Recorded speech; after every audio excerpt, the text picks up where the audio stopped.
Sarasehan budaya, nilai-nilai luhur untuk menggapai kesuksesan dengan jiwa yang tetap tenang dan bahagia. Acara ini dihadiri oleh Bapak Dahlan Iskan sebagai narasumber dan diprakarsai oleh Bapak Ibnu Sunanto sekaligus pendiri Yayasan Bima Sakti.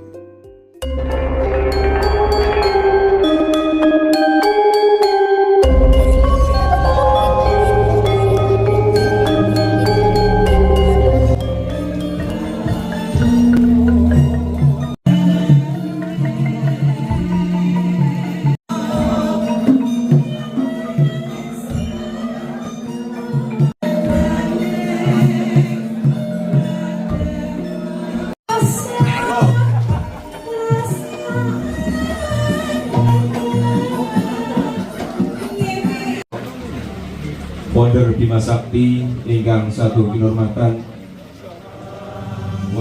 Indonesia Raya merdeka merdeka tanahku negeriku yang pusing bukti konco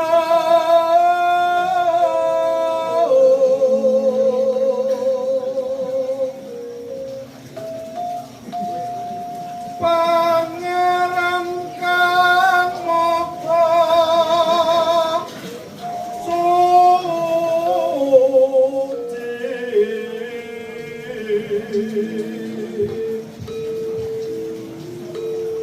Linu purna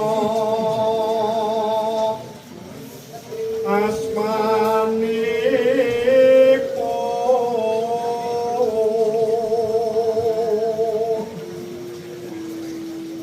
langgeng ing salami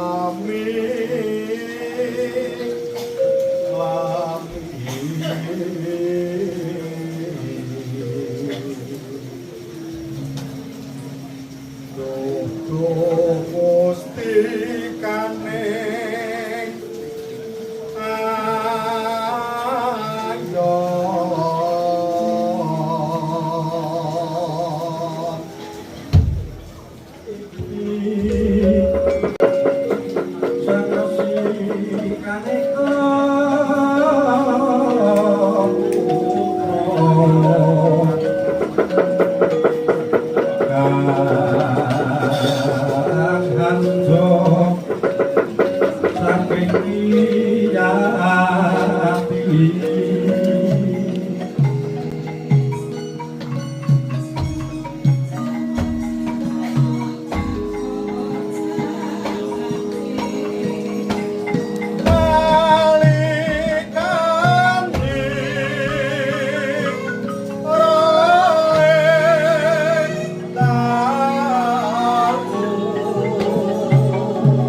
Assalamualaikum warahmatullahi wabarakatuh.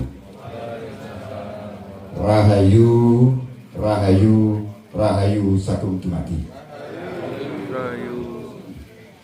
Lodun dumateng para rawuh kakung ngandiwasi trildo ing sabda.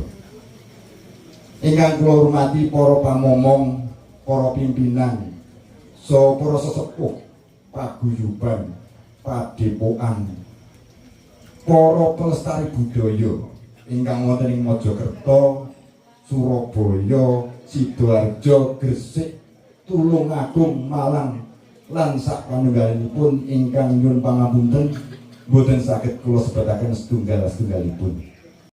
Pada malam hari ini insya Allah kita akan dengan narasumber yaitu Bapak Dahlan Iskan. Bapak Dahlan Iskan ini adalah program PLN pada tahun 2009 sampai dengan tahun 2011 dan Menteri BUMN tahun 2011 sampai dengan 2014 dan saat ini beliau menjadi founder Diswi tahun 2018 sampai dengan sekarang ini. yang pada malam hari ini beliau akan membawa tema nilai-nilai dan saya sangat bahasa Jawa yang ngapunten. Bapak Ibu semua, malam ini saya tidak akan lama berbicara, nanti kita diskusi. Saya pengen mendengar pendapat bapak-bapak dan ibu semua tentang persoalan yang akan saya kemukakan ini. Pertama, katanya dunia ini cukup untuk hidup semua manusia, tetapi tidak cukup untuk hidup 5 orang yang rakus. Jadi kalau banyak orang yang rakus, dunia ini tidak cukup. Tetapi kalau yang hidup di dunia ini seperti kita semua yang malam ini hadir di sini, berapapun dunia ini cukup. Itu satu. Yang nomor 2, sejak kecil kita mendapat ajaran hidup itu jangan kemerungsung. Kemerungsung ini saya sulit mencari bahasa Indonesianya. Karena kemerungsung inilah sebetulnya sumber segala penyakit, penyakit badan maupun penyakit dunia. Rasa kemerungsung yang mungkin kemerungsung itu bisa kita terjemahkan keinginan yang berlebihan, punya keinginan yang berlebihan dan pengen mencapainya dengan cepat sekali, kemerungsung. Nah, kemudian karena kita diajarkan untuk tidak hidup dengan serba kemerungsung, maka apakah itu yang membuat kita tidak maju? Apakah ajaran leluhur kita yang melarang kita kemerungsung, yang mengajarkan kita harus nerimo ing pandum, yang mengajarkan kita harus sumeleh, itu membuat kita tidak maju? Apa itu? Saya merenungkan ini ketika saya mengalami sakit yang parah sekali. Saya kena kanker hati, sudah stadium 4. Waktu itu dokter mengatakan umur saya tinggal 6 bulan dan tidak ada obat yang bisa menyembuhkan. Maka saya banyak merenung, untuk apa selama ini saya hidup siang malam untuk bekerja, yang ujung-ujungnya adalah sakit yang dokter mengatakan tinggal 6 bulan hidup dan tidak ada obatnya. Dari situ saya merenung, apakah saya harus sumeleh, menerima keadaan, nerimo ing pandum, kemudian tidak berusaha. Toh dokter sudah mengatakan umur saya tinggal 6 bulan dan tidak ada obat, karena hati saya sudah penuh dengan kanker dan campur dengan sirosis, campur dengan hepatitis. Jadi memang hati saya sudah, dokter bilang sudah sangat rusak. Nah, di situ saya berpikir bahwa apakah ada jalan terakhir yang bisa membuat saya mungkin sembuh. Saya tidak mencari jalan sembuh, mungkin sembuh. Jadi dari pasti mati menjadi mungkin hidup. Nah, kemudian dokter mengatakan ada jalan, yaitu harus ganti hati. Jadi hati saya yang rusak itu diambil, diganti hatinya orang lain, yang orang lain itu meninggal dan hatinya masih baik, kemudian dipasang di badan saya. Nah, saya berpikir bahwa apakah itu menjamin saya akan hidup? Ya tentu tidak ada yang menjamin, tetapi dari pasti mati menjadi mungkin hidup. Jadi saya bergerak dari kepastian mati menjadi kemungkinan mati atau kemungkinan hidup. Nah, kemudian saya dimasukkan ke rumah sakit dan menunggu di rumah sakit itu ada orang meninggal agar hatinya bisa saya pakai. Tetapi saya tidak, karena ajaran-ajaran luhur, saya tidak pernah berdoa mudah-mudahan cepat ada orang meninggal. Dan di situ saya harus menunggu 1 bulan tidak ada orang meninggal, 2 bulan tidak ada orang meninggal. Dan umur saya berarti kepotong terus, yang 6 bulan tinggal 4 bulan. Kemudian terakhir ada berita ada orang meninggal yang hatinya masih baik, dan saya diberitahu segera masuk ruang operasi karena hati orang meninggal itu harus cepat-cepat dipasang, karena kalau tidak nanti hati ini tidak bisa dipasang. Nah, ketika saya dari ruang perawatan menuju ruang digledek menuju ruang operasi, tentu saya tidak sempat memikirkan apapun karena pergerakannya begitu cepat. Padahal rencananya saya pengen berdoa yang panjang begitu agar operasi itu sukses. Tetapi tidak ada waktu. Sehingga begitu saya dimasukkan ke ruang operasi, saya ingat saya belum sempat berdoa. Dan akhirnya saya memutuskan untuk pasrah. Doa saya satu-satunya waktu itu adalah, Gusti, terserah Gusti Allah. Terserah, kalau saya mati, matikan.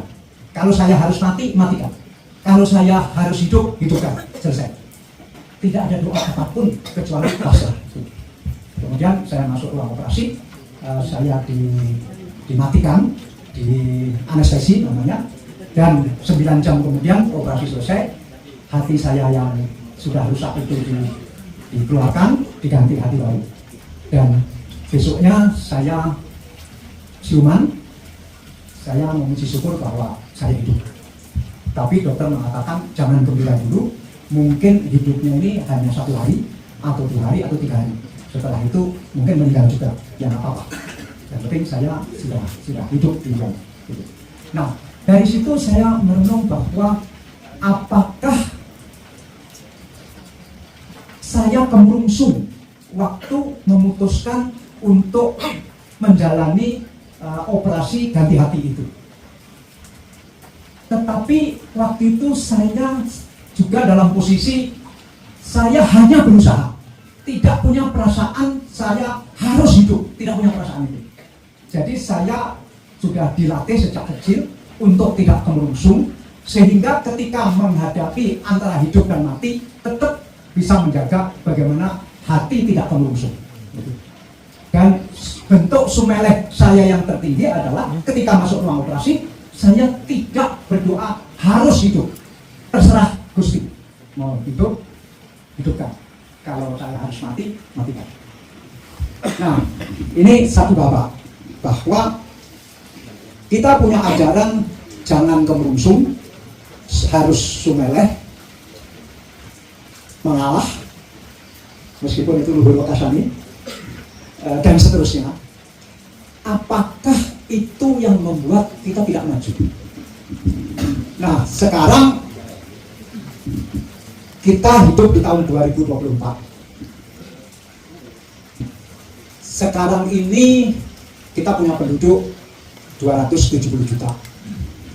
Dari 270 juta itu yang tidak lagi miskin, saya sebut tidak lagi miskin, belum berarti sudah kaya, tapi sudah tidak lagi miskin, itu kira-kira 120 juta yang sudah tidak lagi miskin.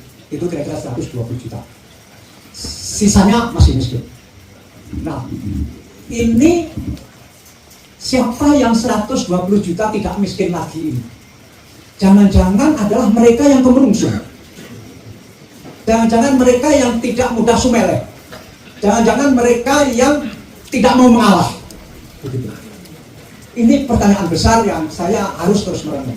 Ada 120 juta orang yang tidak lagi miskin. Nah, memang agak sayang selama 10 tahun terakhir, yang tidak lagi miskin ini turun jumlahnya, turun 8 juta orang. Jadi kalau ibu-ibu bapak sekalian mendengar ekonomi lagi lesu, mungkin karena pengaruh ini. Pengaruh ada sebanyak 8 juta orang yang dulu tidak lagi miskin, sekarang kembali miskin. Sehingga nggak punya daya beli. Atau biasanya beli telur, mungkin beli tempe. Begitu. Nah, saya melihat Indonesia ini ekonominya bergerak karena 120 juta orang ini yang tidak lagi miskin itu. Mereka inilah sebetulnya yang menggerakkan ekonomi negara. 120 juta orang yang tidak lagi miskin itu. Karena 120 juta orang yang tidak lagi miskin itu, hebatnya adalah mereka pernah miskin. Ini bedanya kelas menengah di Amerika. Kelas menengah di Amerika tidak pernah miskin, karena yang miskin adalah kakeknya dulu. Tetapi kelas menengah kita itu pernah miskin. Karena pernah miskin, pernah merasakan bagaimana miskin itu tidak enak, maka 120 juta orang yang sudah tidak miskin lagi itu tidak mau lagi miskin, karena sudah merasakan miskin itu tidak enak. Nah, orang yang bertekad tidak mau miskin lagi inilah yang menghidupkan ekonomi. Karena yang bajunya seperti ibu yang jilbabnya oranye ini, dia punya jilbab menurut perkiraan saya di rumahnya paling tidak 50 jilbab. Lebih ya? Lebih. Ibu yang jilbab agak hijau, saya kira di rumah jilbabnya lebih 50. Dan minggu depan bisa beli jilbab lagi.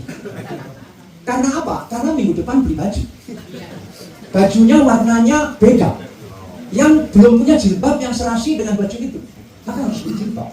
Bukan karena syariat, bukan karena keperluan, tetapi karena harus sesuai dengan baju yang baru dibeli. Nanti kenapa beli baju? Karena punya bawahan yang baru, yang bawahan itu tidak cocok dengan baju yang lama. Dia beli bawahan lagi. Kenapa beli bawahan itu? Karena dia baru beli sepatu yang modelnya tidak cocok dengan sepatu. Nah, ini terus terjadi. Dan inilah yang membuat ekonomi hidup. Ini yang membuat ekonomi hidup. Kemudian yang dulu tidak punya sepeda motor, pengen punya sepeda motor. Dan setelah punya sepeda motor, merasakan enaknya punya sepeda motor.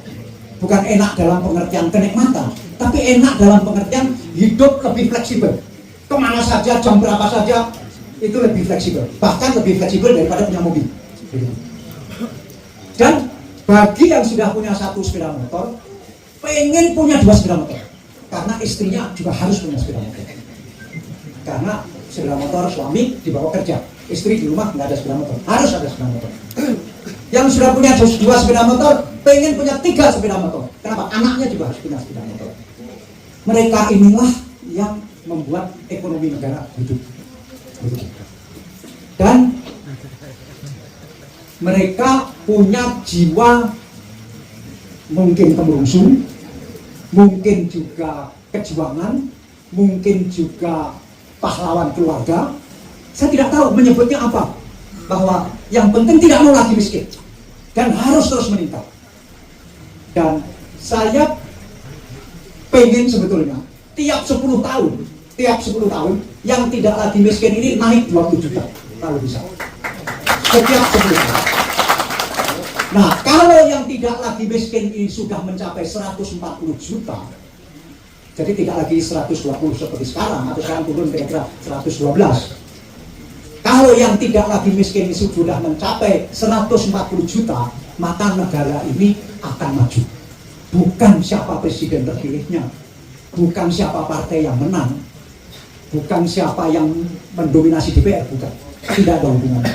Negara ini terpaksa maju karena sudah ada 140 juta orang yang tidak lagi miskin, yang dulunya pernah miskin dan tidak mau lagi miskin. Dan tidak mau lagi miskin itu yang membuat kemajuan. Nah, sekarang bagaimana mensinkronkan ini dengan ajaran kita yang hidup jangan kemerungsung, yang kita harus mudah sumeleh, yang juga mengalah luhur kasane dan seterusnya. Ini bagaimana kita harus menyikapi? Apakah kita pilih negara ini maju dengan cara tidak perlu cara, harus partai itu yang menang, nggak perlu lagi, nggak penting lagi, harus si B yang jadi presiden, nggak penting lagi, asal sudah ada 140 juta orang yang tidak lagi miskin. yang dulunya pernah miskin. Beda dengan Amerika. Di Amerika 200 juta orang tidak miskin, tapi tidak pernah miskin. Jadi tetap merasa hidupnya enak saja. Nah, ini bagaimana nanti kita diskusi. Salah satu yang pengen saya kemukakan juga adalah istilah bahasa Inggris yang disebut move on. Bahasa Jawa ini pun move on. Mas Ibnu, move on.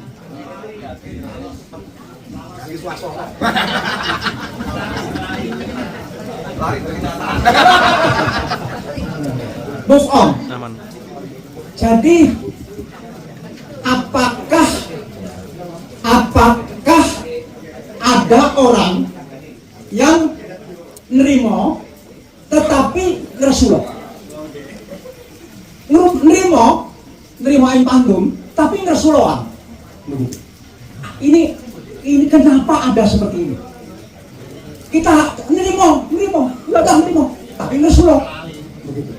Nah, ngeresulok adalah simbol orang yang tidak bisa move on. Ngeresulok adalah simbol orang yang tidak bisa move on. Dan siapa yang tidak mudah move on, dia sulit mengalami kemajuan.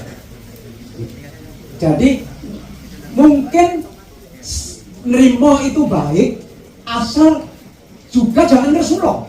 Sudah nerimo kok ngeresulok. Ini bagaimana kita harus move on. Atau belum?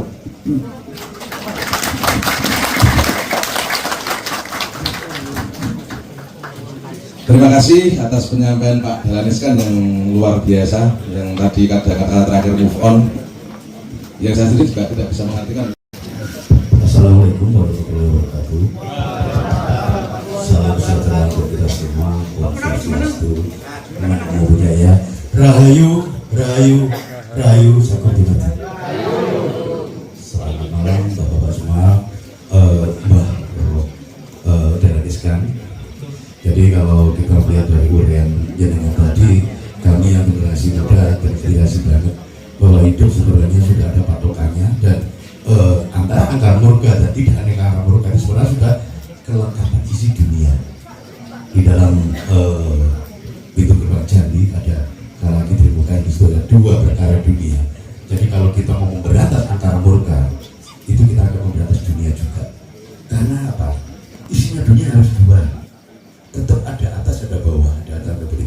Itu adalah nilai kita cuma menjaga keseimbangan saja. Siapa yang jahat dan siapa yang tidak jahat. Nggak ada penjahat polisi nganggur, Pak. Banyak pengangguran di negeri ini. Jadi kalau saya lihat tadi kita mau memberantas kejahatan kayaknya tidak mungkin juga, karena sebagai keseimbangan dunia adalah itu. Cuma kita bisa mengambil peran yang mana? Mungkin kalau menurut beberapa orangnya Escobar, yang jahat itu siapa? Di saat mereka berdagang narkoba untuk kesejahteraan rakyat Kolombia, mereka ditangkap. Atau Dos Decker, bagi kita dia pahlawan, mungkin bagi Belanda dia pengkhianat. Jadi tidak bisa memilih gimana angkara mereka dan tidak. Kembali lagi ke beberapa penyakit tadi, mungkin saya terurai dari beberapa urai jenengan tadi, bahwa kita sini sebenarnya sudah diajarkan oleh leluhur kita untuk sering-sering sumbung. Kalau kita membersihkan sepeda motor lagi jalan, akan bisa dengan baik untuk bersih. Jadi di dalam Jawa sendiri itu ada pembersihan mulai dari raga dan jiwa. Nah, cenderung penyakit jiwa ini sendiri yang banyak akhirnya berefek ke raga, yang kita tidak sadar. Tiap hari kita sudah cuci muka, sikat gigi, mandi dan sebagainya pakai parfum. Tapi jiwa kita yang kotor dari iri, sirik, dengki, sombong, tidak pernah kita bersihkan. Kita hanya meminta maaf saja kepada Tuhan dengan beribadah menurut agama kita masing-masing. Apakah permintaan maaf ini bisa merubah sesuatu yang kotor di dalam diri kita? Tanpa ada berhenti yang namanya suwung tadi, mungkin dengan beberapa apa yang dijalani oleh saudara kita di luar sana. Setelah angka pengangguran tadi, angka kemiskinan yang 190 juta tadi udah enggak, saya juga bingung surveinya dari mana. Karena bagi masyarakat kita sekarang ini sudah terkontaminasi dari ajaran kapitalis. Kalau kita mau move on lagi, tolonglah UUD 45 pasal 33 dilaksanakan dengan baik. Tanpa move on mungkin warga kita sudah banyak yang kaya Pak. Kalau kekayaan alam kita sudah dikelola dengan baik untuk bangsa dan negeri ini. Hutannya Majapahit, maaf, belum ambil batu bara, belum ambil minyak bumi Pak, udah kaya, udah makmur. Kemarin banget Sinawi, kita sekarang ketambah penghasilan kok malah miskin. Ini matematikanya bangsa ini di mana? Iya kan?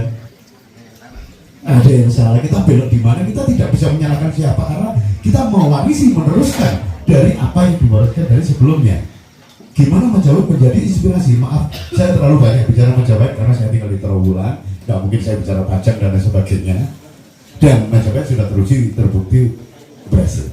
Jadi kami Mbah Dahlan Iskan, generasi muda ini sangat terinspirasi dari jenengan tadi dengan hati yang baru tadi. Mungkin itu secara fisik lewat donor hati. Mungkin saudara-saudara kita dengan hati yang baru adalah membersihkan hati itu dari kotoran-kotoran hati. Iri, saya nggak sombong. Maaf kalau nggak sombong, saya mempertanyakan Anda manusia atau bukan. Karena di dalam tubuh manusia ada fasilitas namanya sombong juga yang digunakan. Nah ini kadang-kadang menurut saya ya, kita jarang membersihkan diri dari beberapa kotoran-kotoran jiwa ini. Cuma sibuk minta maaf tapi bakti jarang. Apakah permintaan maaf dari gelas yang pecah ini sudah membuat gelas ini utuh lagi? Kan tidak. Jadi masalah dari kesejahteraan dan angka kemiskinan tadi saya juga setuju, tapi tolong jangan rakyat aja yang dituntut untuk move on ya. Pemerintah juga melaksanakan undang-undang pasal 3 itu dengan baik. Itu loh, ya percuma rakyatnya semangat tapi hasil kekayaan alamnya tidak bisa dinikmati oleh warga ini semua. Rakyat pedalaman ini tidak mengenal kaya dan miskin. Mereka tidak punya fasilitas yang kita punya. Kalau sekarang standarnya miskin dari mana? Apakah kita yang makan 3 kali sehari ini sudah termasuk kaya? Kalau zaman kecil saya mungkin 7 bulan iya. Tapi zaman sekarang dibilang miskin, orang HP-nya udah mahal-mahal loh. Motor udah sama dengan KTP jumlahnya. Ini miskin, tapi jiwa miskin inilah yang harus diberantas sebenarnya. Karena apa? Kurang bersyukur. Ya kan mungkin lihat saudara kita yang di Baduy, yang di Osing, yang di Kalimantan. Mereka tidak mengenal lah kaya dan miskin. Mereka sama. Dan hatinya awet, jiwanya awet, semua awet. Karena di situ apa? Mereka tidak pernah mengotori jiwa-jiwa mereka. Karena jiwa ini bagi mereka adalah satu yang harus dijaga kesuciannya. Jadi dari Mbak Dahlan Iskan tadi, terima kasih banyak masukan bagi kami bahwa sebenarnya hidup ini misteri juga. Kedepannya mungkin pertanyaan saya Mbak, untuk generasi yang sekarang ini dan ke depan, kira-kira masa depan bangsa ini bisa enggak sesuai dengan apa yang kita angan-angankan dengan gemar mitologi Nawi katanya dengan tagihan besar satu balon dan lain sebagainya. Kita ada di puncak kebingungan zaman dunia ini karena miskin dan tidak. Tadi kita kontaminasi yang sudah ratusan tahun dari kapitalis. Kita tidak tahu kalau kita dijajah. Kita hanya sibuk untuk loncat dari satu lubang besar, tapi kita tidak tahu loncatnya kemana dengan siapa. Ini yang terjadi dalam bahasa ini menurut kacamata saya sebagai ya mungkin anak kemarin sore yang masih ingusan Mbak. Jadi saya berpikir mungkin dengan metode suwung tadi itu sedikit demi sedikit kita membersihkan jiwa kita dari kotoran jiwa, sehingga apa? Kalau jiwanya terlalu kotor, efeknya nanti ke raga, mungkin urat nadinya, denyut jantungnya, mungkin bisa hipertensi dan sebagainya. Ini mungkin yang jarang disadari oleh kita semua. Sekian, matur sembah nuwun. Wassalamualaikum warahmatullahi wabarakatuh. Sampai akhir nanti.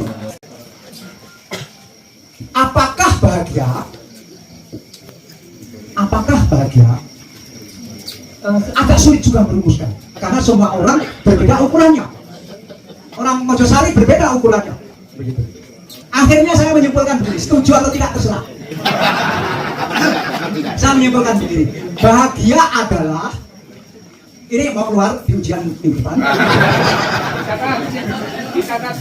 Bahagia adalah tercapainya keinginan. Jadi siapa yang bisa mencapai keinginannya, dia bahagia. Yang ingin umur panjang, begitu dia umur 83 tahun, dia bahagia sekali. Bagi yang pengen umur panjang, begitu umur 73 tahun seperti saya, bahagia sekali. Bagi yang pengen punya sepeda motor, begitu punya sepeda motor, dia bahagia sekali.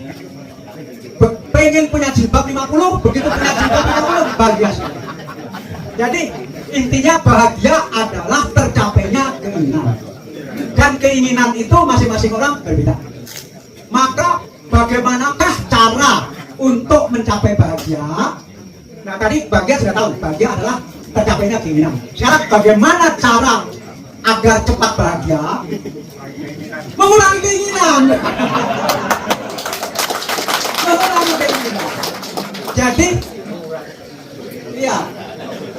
Jadi barang siapa punya keinginan yang terlalu tinggi, maka kita bisa menduga bahwa orang itu sulit bahagia.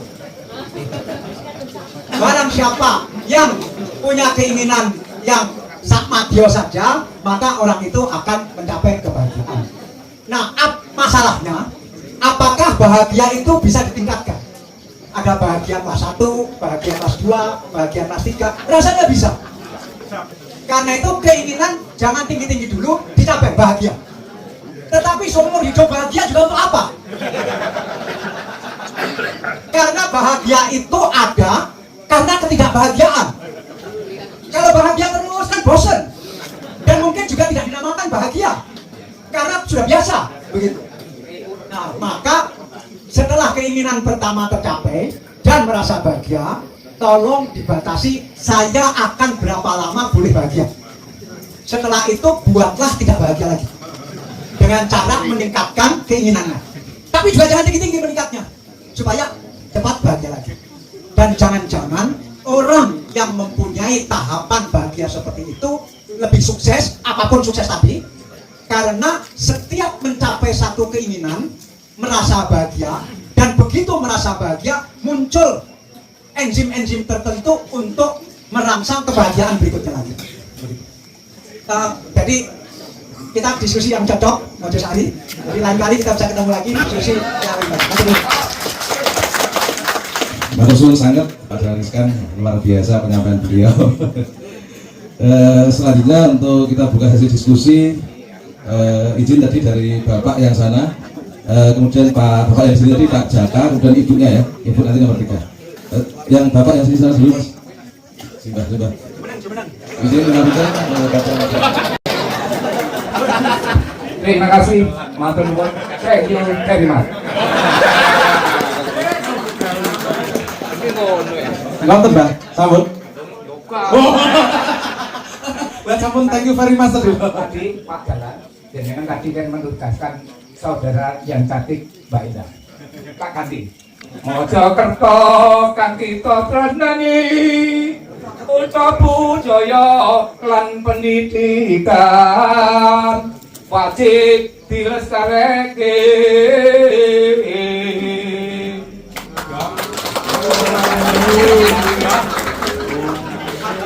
Monggo sami nyengkuyung programipun padalan niki, program ingkang utama yang miskin bisa maju. Kula para warga pancen arat ing kita ketah ngatiti ngatia dibas ile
Lenggahan mawon, Pak.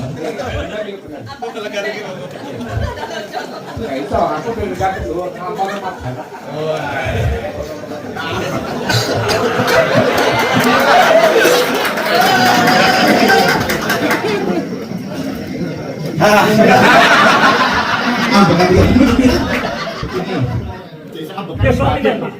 Ini kan berarti internet pas sebagai paringnya dia.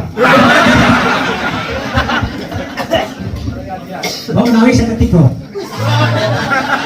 Mengingat tapi teman, kayak tapi harus cepat.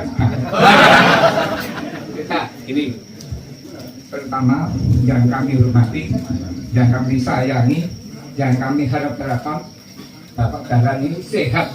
Amin. Yang pertama. Terus yang kedua, mungkin Bapak Ibu tadi mendengar, tetapi tidak mendengarkan, melihat, tetapi tidak melihat. Maaf itu Pak. Tadi saya mendengarkan, saya sebelum nangis saja. Ya Allah, beliaunya itu tadi kalau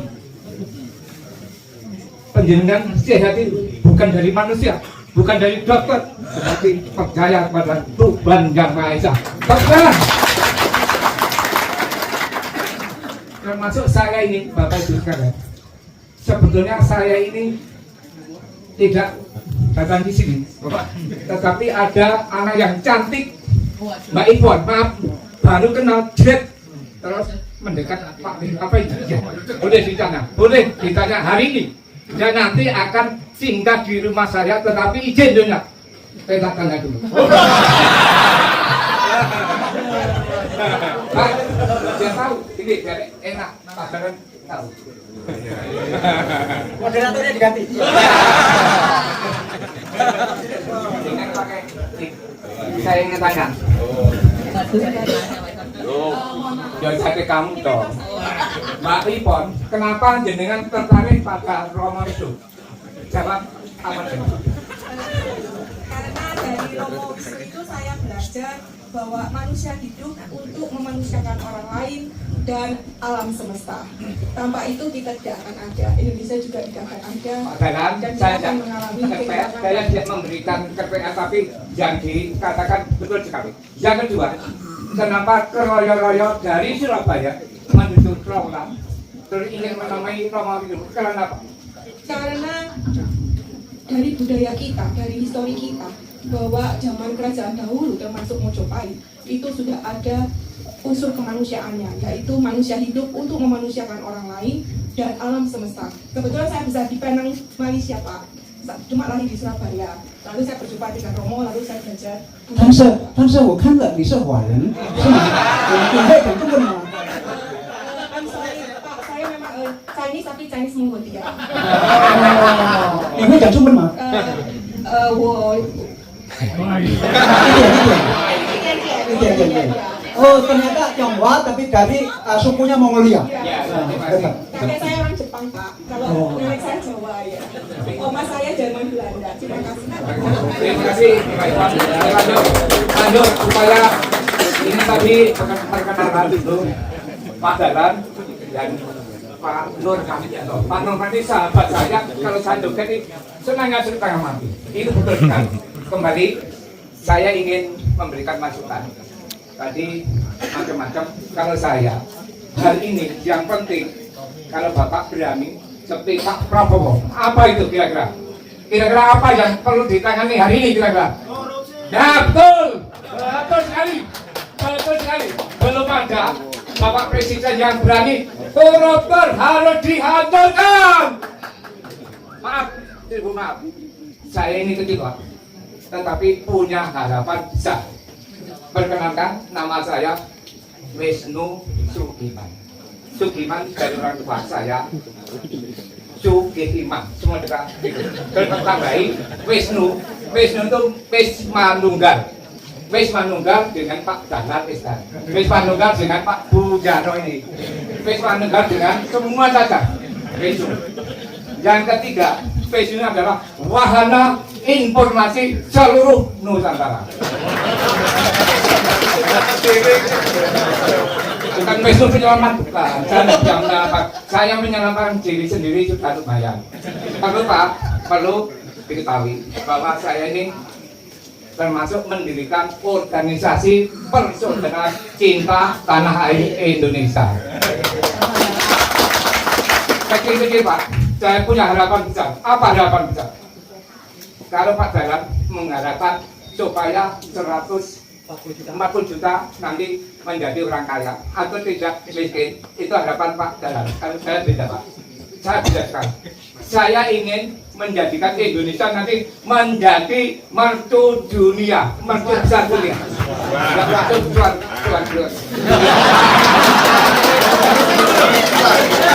Ini bagaimana nggak tahu tetangga. Lanjut.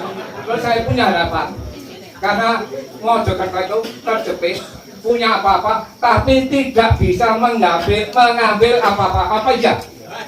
Nah, ada Mbak Sito paling. Mbak Sito yang Mbak Sito kemarin sudah sering ke saya, Pak Wino, kita disebarkan, dan saya berani. Apa kok berani? Karena Pak Dahlan adalah seorang betul-betul mengerti mengenai budaya. Yang kedua, mengerti adanya leluhur. Yang ketiga, mengerti adanya rakyat Indonesia perlu ditolong. Selanjutnya yang kedua Pak, kalau koruptor sudah didapatkan, mengambil aset negara, maaf, aset negara ini harus diambil semua. Kalau memang sudah waktu tak cukupi. Nah, maaf ya Pak, ini unek-unek ya kan unek-unek harus dijelaskan. Betul. Aset negara harus diambil, tapi jangan dimasukkan APBN. Ini penting. Tapi dikumpulkan nanti bagian ngomong yang dirasati yo pacarane tanda benda yang haram itu nanti sah. Artinya tidak masuk ke APBN, dikumpulkan untuk yayasan atau sosial Pak. Itu yang penting. Terus yang ketiga, kita didik mulai pendidikan Pak. Kalau hanya persaudaraan ini seperti ini, budaya ini percuma. Kurikulum mohon dibangun, dianalisa bagaimana kurikulum yang baik untuk Indonesia. Yang pertama jiwanya dulu, bukan kepandaiannya, tapi kecerdasan spiritual dulu, baru tingkat logikanya. Itu saja yang perlu kami sampaikan. Kurang lebihnya barangkali ada panjang, memang tak berpanjang Pak, biar tahu cepat. Terima kasih. Atur suwun Romo Wisnu Sugiman, wow, masih singkatan panjang-panjang. Mengeluarkan harta untuk bisa mengembalikan kejayaan Sukma. Sedangkan kehidupan nyata di luar, saya ingin menyampaikan pesan dari teman-teman saya. Masalah kita adalah masalah hilangnya adat. Kita tidak punya adat. Tapi jangan marah dulu. Bapak punya adat, ibu punya adat sendiri, anak punya adat sendiri, sehingga kita bersama tidak punya adat. Jadi sulit untuk mencapai konsensus yang mana disebut makmur, yang mana disebut bahagia, yang mana disebut benar, yang mana disebut salah. Ini sekedar saya sampaikan pesan dari teman-teman saya, supaya ini jadi renungan kita bersama, terserah siapa yang menginisiasi. Bahwa kita harus melahirkan konsensus keagungan jiwa yang mempunyai daya menegakkannya, bukan hanya sekedar diomongkan, dielu-elukan. Dengan demikian, kita mempunyai parameter secara general, mana yang baik, mana yang buruk, mana yang kaya, sebut kaya, mana yang miskin. Tadi saya sempat tersinggung, Pak Dahlan Iskan bilang 140 juta sudah mencapai kekayaan dan turun lagi 8 juta. Di dalam alam kami yang mengagungkan keluhuran jiwa, Mana bisa kalau sudah kaya bisa miskin lagi. Tapi Pak, Bapak punya nggak konsep? Karena kalau Bapak kemukakan itu, kita semua tidak akan bisa merumuskan seperti yang Bapak bilang tadi. Kita hanya omong gitu. Nah, saya pengen siapa di antara kita yang punya konsep yang dikeluhkan Bapak ini, Bapak sendiri punya nggak catatan yang disebut bahagia adalah ini, yang disebut sukses adalah ini, yang disebut benar adalah ini, yang disebut salah adalah ini, yang disebut adat adalah ini. Bapak punya nggak? Pak, rakyat Majapahit anti penjajahan. Ini harus lahir dari konsensus keagungan jiwa saudara-saudari kita semua. Bukan satu orang mendikte ke orang ramai. Kita bersyukur kepada Ilahi bahwa telah dilahirkan orang yang bernama Ibnu, memfasilitasi tempat ini dengan tanpa pamrih, dan dihadirkan Pak Dahlan Iskan. Ini keperluan yang sangat mendesak kita.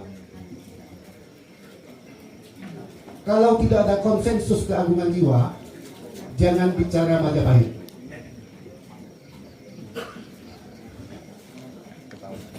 Jangan bicara Indonesia. Jangan bicara manusia Jawa.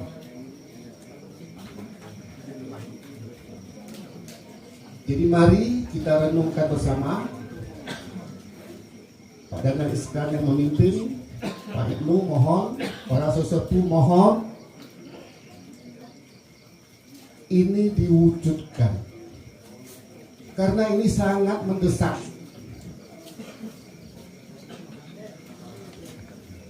Saya kira begitu, Pak. Nggih, matur nuwun Pak Jaka. Lanjut teng Ibu tengah nggih. Dari Badan Kebudayaan Nasional Kabupaten Mojokerto, tugas kami memberikan pembinaan dan pelatihan kepada warga masyarakat untuk uri-uri budaya, sebagaimana tujuan pemajuan kebudayaan sesuai dengan Undang-Undang nomor 5 tahun 2017. Artinya 8 unsur kebudayaan itu memang harus kita uri-uri dan kita kembangkan khususnya di wilayah Kabupaten Mojokerto. Asal saya sebetulnya sama dengan Pak Dahlan Iskan masa kecil. Saya di Kecamatan Takeran, Kabupaten Magetan. Sekampung. Mulai kecil saya belajar budaya, Pak. Kelas 4 SD itu sudah mengisi siaran kerawitan anak-anak di RRI Madiun. Sekolah saya tapi di Madiun karena dekat dengan Madiun. Pertama itu adalah kemiskinan struktural, di mana di suatu tempat itu masyarakatnya miskin semua. Karena apa? Karena sumber daya alam yang tidak mendukung, sehingga masyarakat di situ tidak ada rasa iri, rasa dengki terhadap tetangga sekitar karena kampung itu semuanya miskin. Artinya itu kemiskinan struktural, sumber alam tidak tersedia dengan baik, tanahnya gersang dan sebagainya, sehingga masyarakat ya terima. Karena ya wes podo-podo melarat ya. Terus yang kedua, itu yang memang miskin, ditakdirkan untuk miskin. Mereka sudah berupaya, bekerja keras, berdoa, ikhtiar segala macam, tapi mereka tetap diganjar miskin. Kalau orang bilang itu pawaan balung kiri. Ada, memang pawaan balung kiri. Gak karuan walik nyambut gawe. Jungkir walik gak karuan. Sik gak iso paribasan jangan kaya. Cukup saja tidak bisa. Itu yang kedua. Kemudian yang ketiga, itu memang kesalahan kebijakan dari pemerintah, di mana terjadi ketimpangan antara yang kaya dan miskin, yang kaya makin kaya, yang miskin makin miskin, seperti lagunya Rumah Irama. Sehingga kalau kita berbicara yang terjadi sekarang ini, kalau kita ketahui bersama dengan program pemerintah untuk pengentasan kemiskinan di tiap kabupaten di seluruh wilayah Indonesia ini, sepertinya di tiap kabupaten itu data kemiskinan itu selalu menurun. Sekarang tinggal berapa persen, sekarang tinggal berapa persen. Tetapi kalau kita melihat yang nyata di masyarakat, mereka itu betul-betul sambatnya tidak tahu-tahu. Yang kedua, Assalamualaikum warahmatullahi wabarakatuh.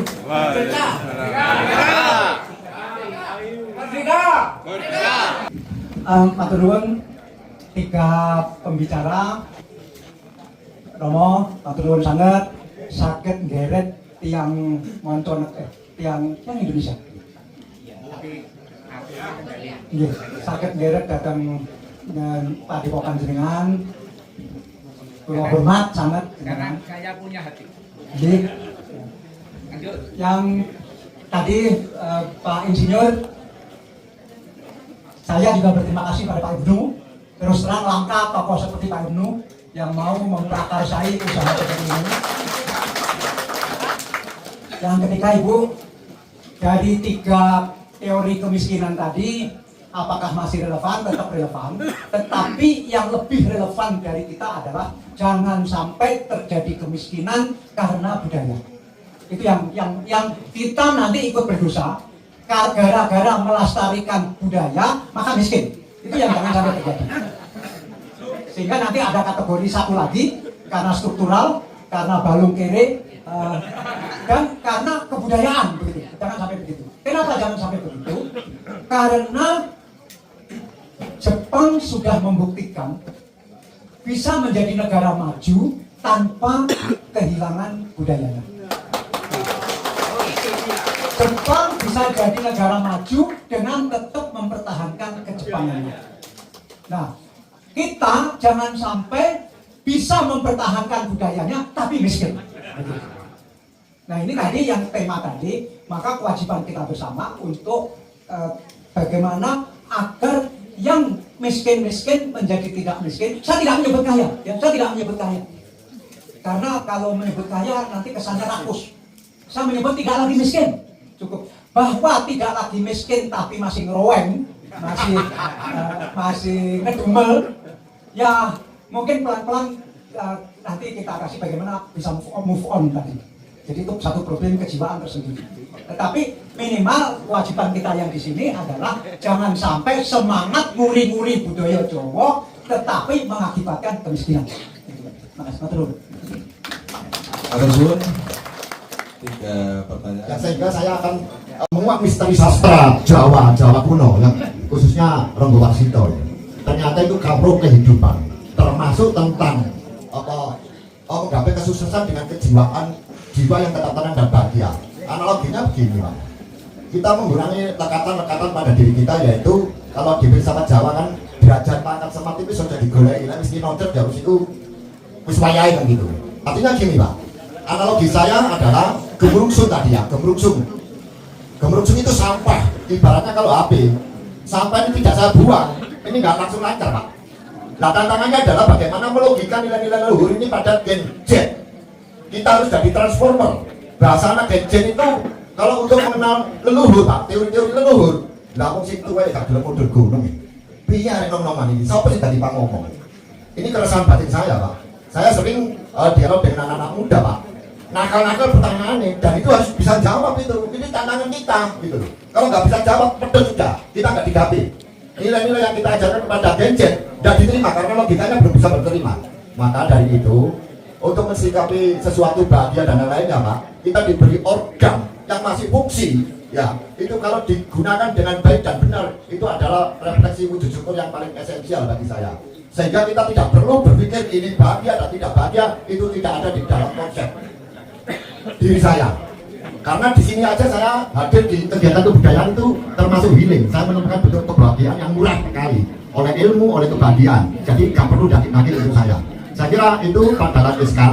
Jadi filsafat Jawa itu banyak merubah kehidupan kita yang sehingga kita bisa menjadi move on, khususnya dari aspek spiritualitas kita yang kita tingkatkan. Saya kira gitu kurang lebihnya. Mohon maaf. Assalamualaikum warahmatullahi wabarakatuh. Rayu satu-satu.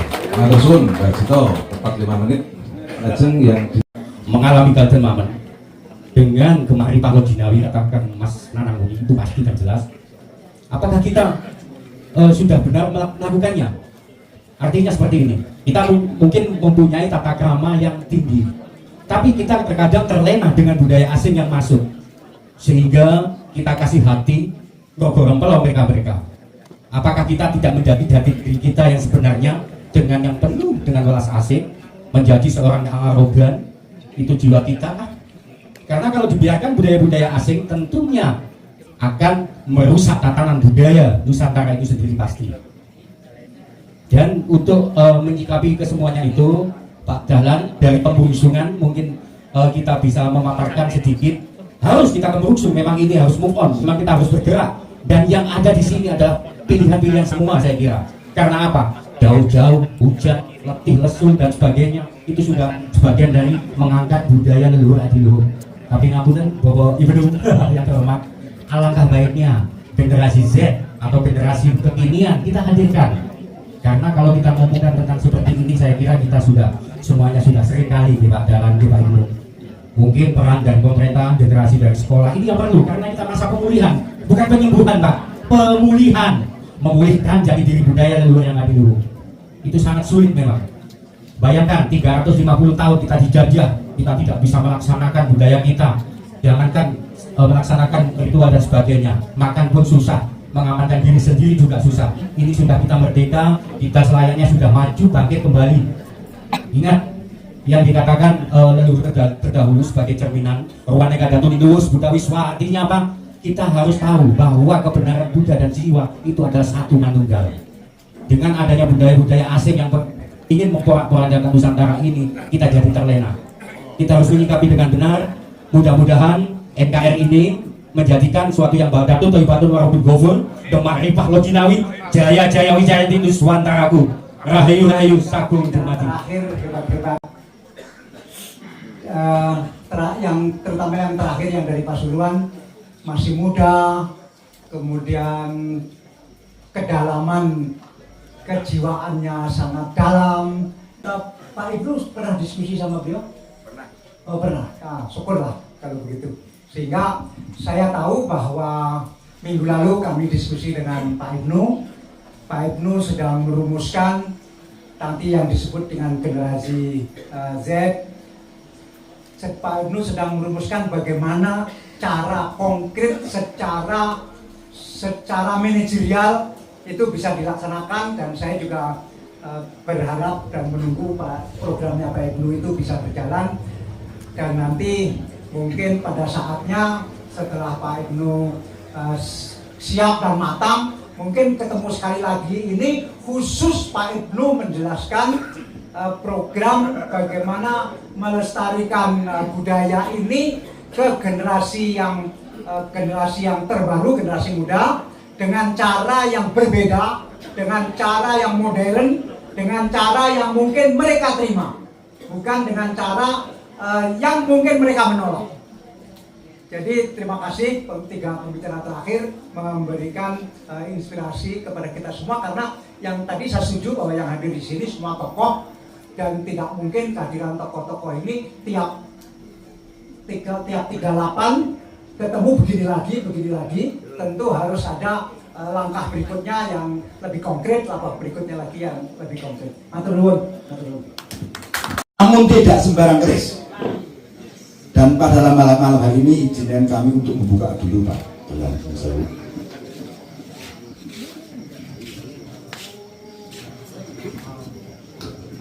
Izinkan saya untuk melolos curiga ini.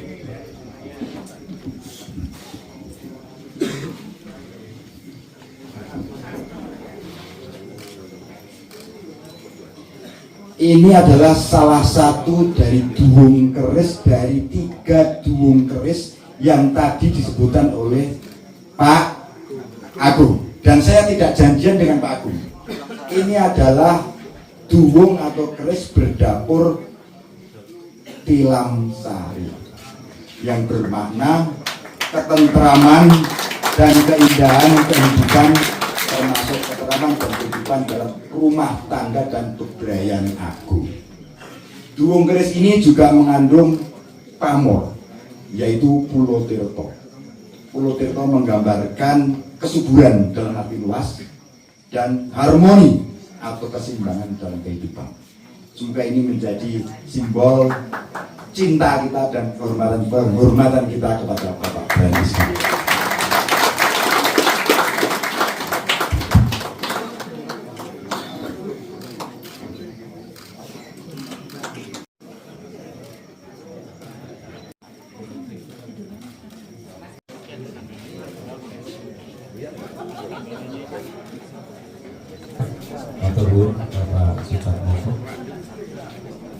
ngaji namo suwono.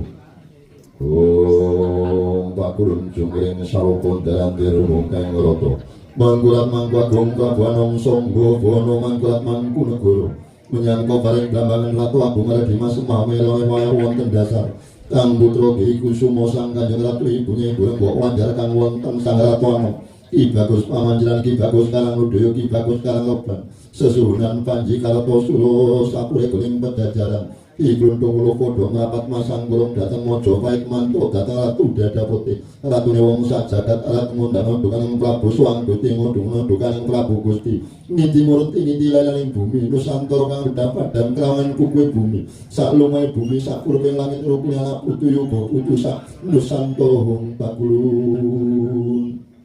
Hong pakulun paduka Bathara Jagat Nata ingkang nyipta sarta angosi triloka. Ingkang cahaya piwulang pinuji Gusti Pangeran Kang Maha Kuwasa Paringana. Anugrahan kula nantepaken cahaya sumunar mahasuci. Hong pakulun paduka Bathara Jagat Nata ingapunten ing busana matur dumateng sedaya.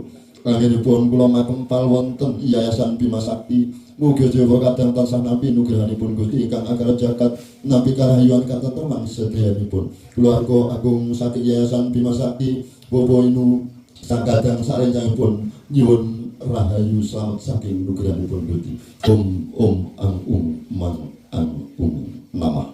Om santi om. Rahayu sagung ingkang dumadi.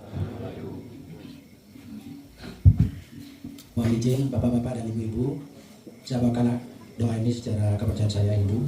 Mari kita bersama bagi bapak-bapak ibu nama lain kita janji dan harapan kita selalu dilindungi sama Tuhan Yang Maha Esa. Bahwasanya selalu kita minta keselamatan suara. Om kesamo suama jagat nata hitang karah mamuju sarwo pape biak palayu susadu siwa.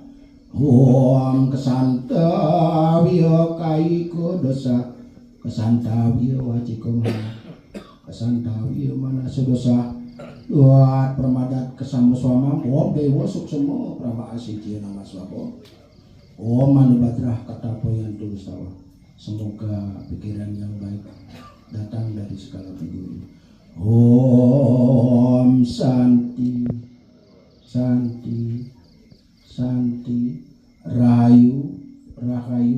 rahayu sagung dumadi. Terima kasih.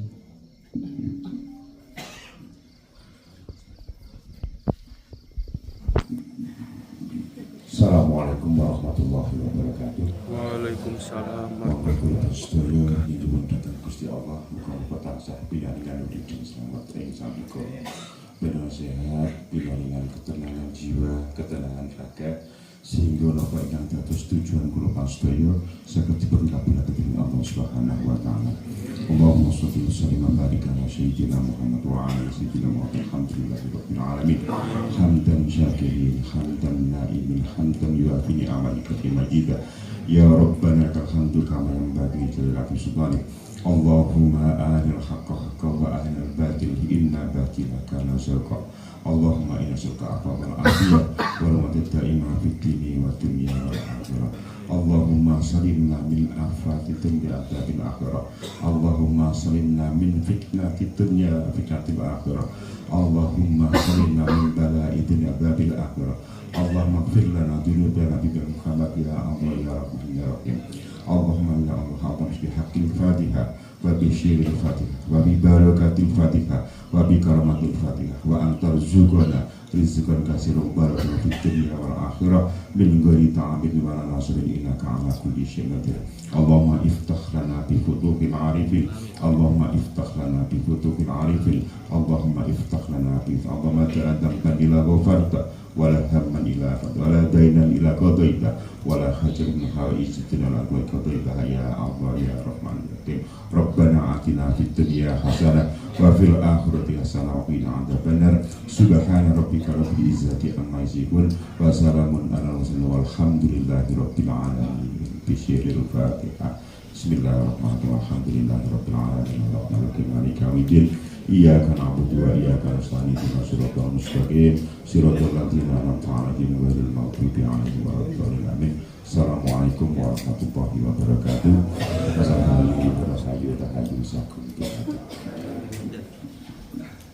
Matur nuwun. Samatuning panutup minangka pratandha paripurnaning adicara saraset enggal menika ing samangke wonten sesi foto bersama kasuwun ampun Halo teman-teman Atmayatra, hari ini saya ketemu sama Mas Nanang. Nah Mas, boleh nggak Mas dijelaskan sebenarnya tujuan dari kegiatan ini apa sih?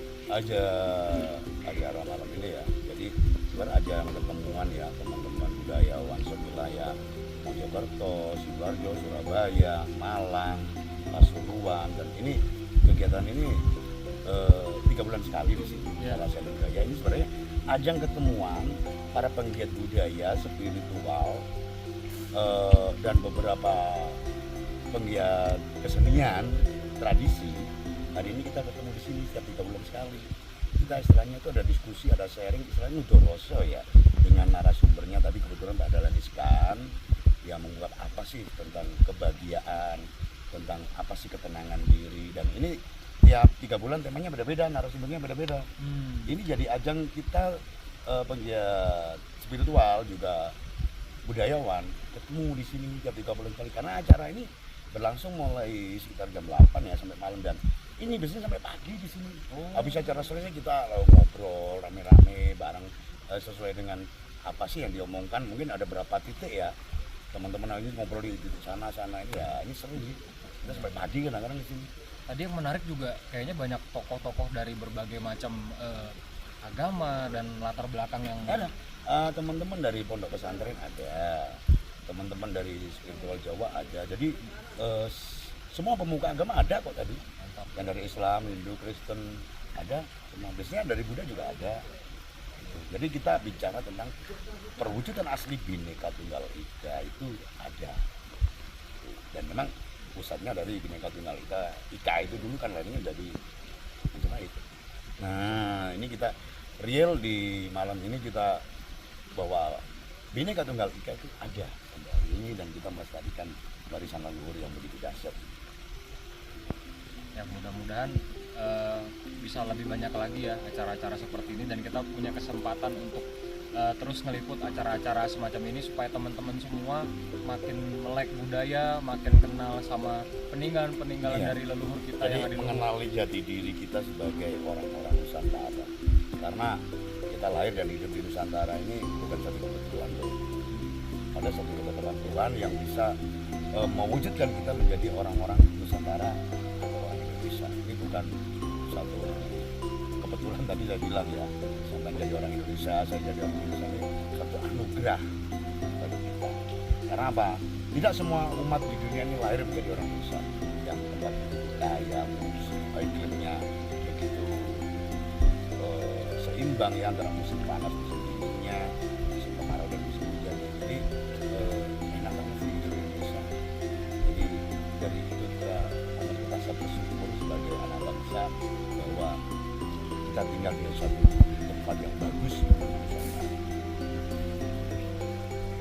biasa guys, pengalaman hari ini buat saya bener-bener menyenangkan sekali, luar biasa sekali. Saya bisa berkumpul dengan mungkin orang-orang yang lebih senior daripada saya, lebih banyak pengalaman. Kita sama mas, kita tidak ada senior, ada junior, karena konsep kita belajar bersama kepada alam semesta. Jadi kita tidak ada ini junior, bisa tidak. Jadi kita sama setara. Jadi ayo bareng-bareng belajar pada alam semesta ini. Ya, thank you banget buat teman-teman yang udah nyimak sampai akhir. Mudah-mudahan dikasih kesempatan lebih banyak lagi buat ngeliput acara-acara budaya seperti hari ini, dan bisa ketemu lagi sama Mas Nanang di kesempatan selanjutnya. Oke, kita lanjut lagi, nanti saya kasih informasi apa sih kegiatan kebudayaan yang ada di Mojokerto dan sekitarnya nanti. Dan tetap semangat terus ya, kenali budaya kalian, kenali jati diri kalian sebagai orang-orang Nusantara. Thank you Mas Nanang. Yo, dan tetap melek budaya Melayu.